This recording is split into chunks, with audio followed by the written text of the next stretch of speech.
Okay, part two. I'm gonna get this quick. Since recall, I'm getting really tired. I'm not gonna lie. We have a 6 ohm resistor recalling, and we have a VA here. Whatever's that voltage flowing through there, that ain't, because this switch is open. So we negate this for now. And right now, since VA is not getting voltage, VA is going to be 0, since we said 3 VA. 3 times 0 is 0 volts. And what is 0 volts? That is a short. So that's just going to be 0 volts. This dependent source turns to a wire. So now we know 3 amps is flowing here. Because as we know Kirchhoff's law, into a node, extraordinary node is more than 3 exit points. Sorry, I should have clarified that more. Current dissipates, different directions. Voltage is the same. But right now we're worried about current. So we want to find the voltage here at this point, depending on the current. So, shouldn't scare me. What current is flowing outwards? So we know that V, node voltage, let's use node voltage, let me do it real quick. Minus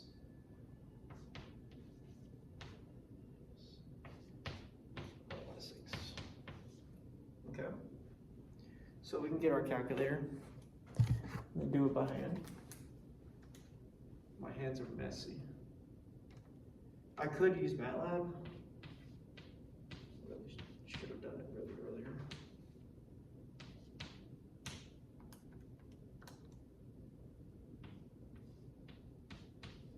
Just give me a sec, you just get through it. That's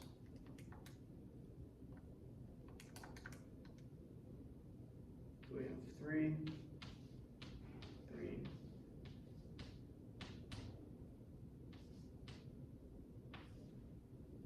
And let's do 3 divided by 0.367 equals P.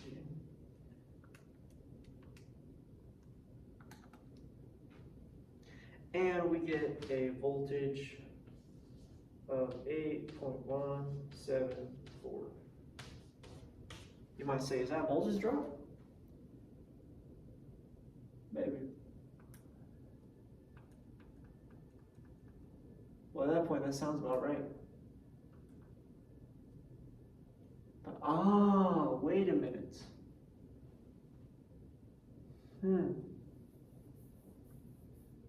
You know what? I think I might have shorted it. I totally forgot about this.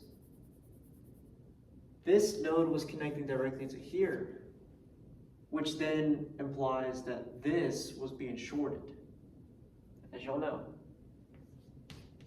0 volts.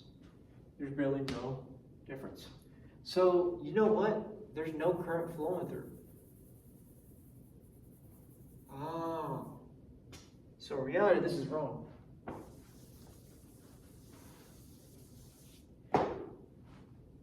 With this implying directly going to there, it's technically kind of short that I'm seeing right now.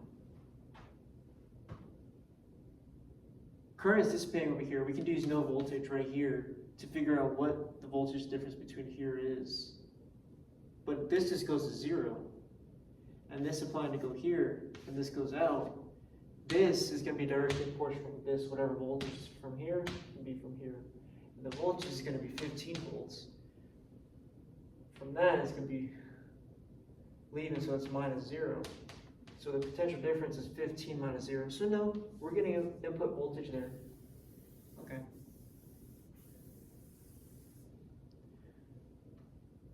But the current, now it's going to be 0. That's going to be 3 amps. But with this, we're getting a flag back of 5 ohms. 3 amps. Ampage is changing. So with that, we get 3 divided by 0. 0. So our answer is 3 divided by 0.367. Yeah. So our voltage right here is 8.174 volts. Flying down, seemingly like right now,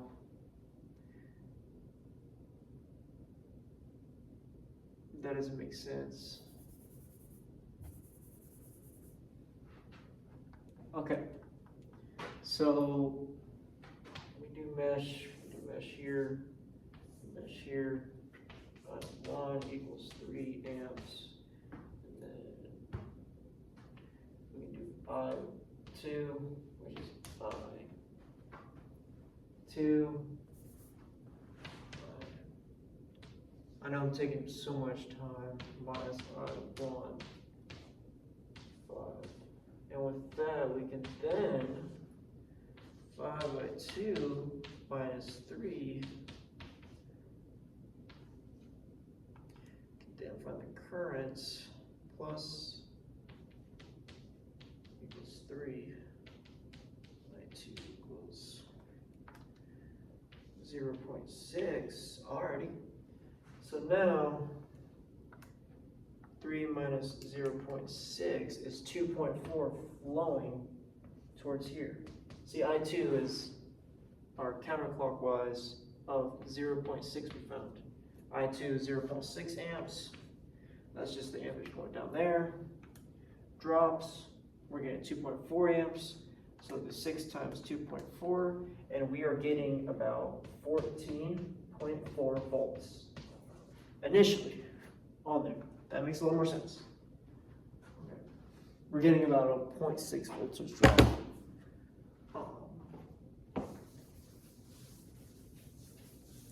And with that, that's our initial. That's our 0 of like V of 0 equals V of 0 plus equals 14.4 volts. That makes sense. Initial startup, we're getting a charge, kind of voltage drop because everything's dissipating current at some point. Now let's say it's conducting now. When instead of after a long time, sorry. Let's say right now, since we did t equals 0, this is on t equals 0. Now, after a long time, this turns on. So what changes now? We have the dependent source now. We have the dependent source. Now everything changes. Everything changes. Now we gotta find VA. Now we have to do no voltage here. And let's say VA. Let's say VA. And then VAB. After some figuring out, you then figure out the difference. I'm gonna keep it from here because it's kind of getting whatever. But let's say that we found the difference. Now we found the voltage on the capacitor at V infinity, because this is assuming V infinity now. After clamps, I'm assuming in the problem it says after a long time the switch closes. So the switch closes, V infinity. So now let's say V infinity is 13 volts. Let's say V infinity, now I'm going to erase this. Let's say V infinity now is 15 volts. We got our, not 15, sorry. V infinity is 10 volts now.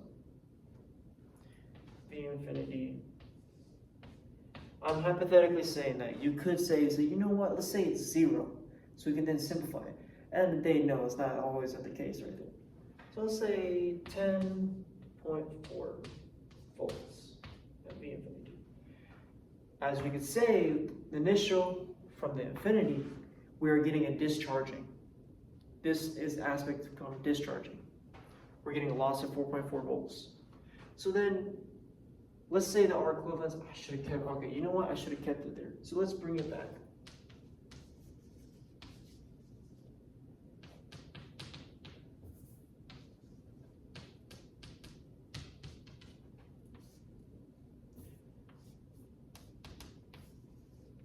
So what is our equivalence now?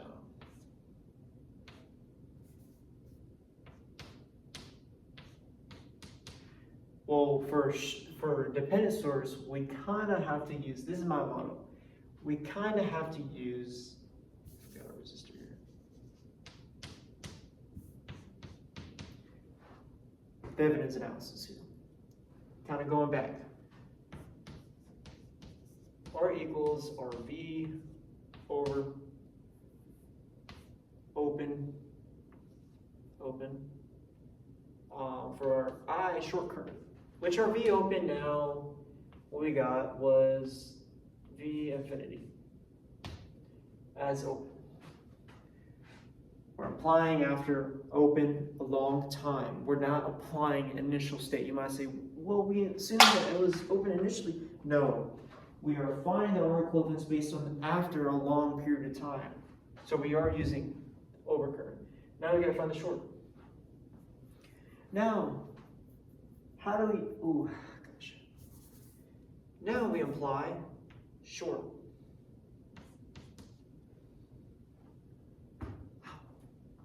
Now what is it? VA is getting conductive. Our equivalence, 6, 5, 5, 4. Now let's see. We have a dependent source here that's kind of conflicting in the way. We have, let's say 2 VA, whatever, 3 VA. Within 3 VA, we know that, let's say node, V divided by is V. Okay, let me think for a sec. I don't know how much storage I have. But within the dependent source, you would typically short the capacitor. I mean, no, wait a minute. No, we are not applying a short here. We should not be applying it. I can't remember physically. I know that we have to short the 2 ends. Oh yeah, that's true. Within treated open, we then short it. Then we find equivalence. Which of the equivalence is going to be, we include this, which R voltage. Now I forgot how to do this. I'm getting a big brain fart. Wait a minute. It's clicking. Wait. These two in parallel. 30 divided by 11. 30 divided by 11. I know I'm wasting y'all's time, god damn it. Should have done this ago. It's 2.7. This is directly parallel towards that. Those meet series, let's say this. Those be parallel. 2.7 times 5 divided by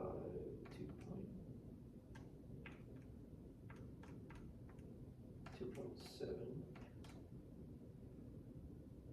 plus. So now we got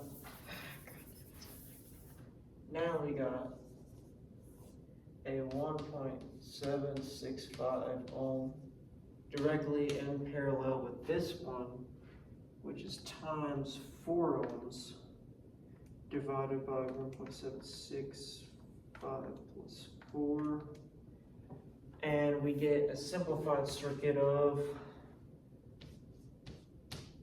plus 3VA capacitor short of 1.22 ohms. With the VA, we knew originally what VA was. It's going to be 0. Why I'm saying 0 is because we don't have no, or did we have? No, since I remember correctly, in Thevenin analysis we do our equivalence, we still open, we short the thing, but we open our current sources and we short our voltage sources. matter dependent. So then this will be the capacitor W here. No, that'll be wrong. No, sorry, because we still need the voltage here to actually find the here. No, that's right. 1.22. We know our V infinity is 10.4 volts. Oh, we need to find the current. My dumb. I'm sorry. I'm so sorry. We need to find the current.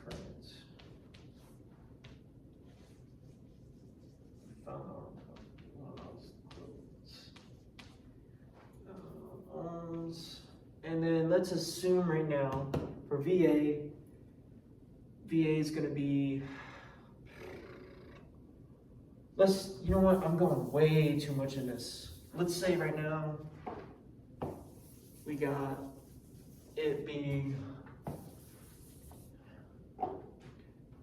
R equivalence is going to be 1 ohm. 1 ohm. Let's say it's 1 ohm, okay? With that, now let's use the differential equation for first order to actually solve this. And what we know is that R for C is dVC divided by dt plus VC equals 0. Now, as we know, this is tau. Tau is a time constant, which is the transient time. dVC dt is the change of voltage over time based on that transient time, plus whatever your initial. It's just like physics here. Your initial plus your change in that aspect. And then how do you isolate to then solve for V initial? All it is just calculus at this point. You do divided by dVC equals divided by RC minus VC divided by RC times dt. And we divide dVC, C minus 1 RC dt. And then, as we know, the derivative of 1 over C is going to be natural log of VC, which then 1 over RC dt. We take E, or exponential. As we now know, VC, can you all see that? Yeah, okay.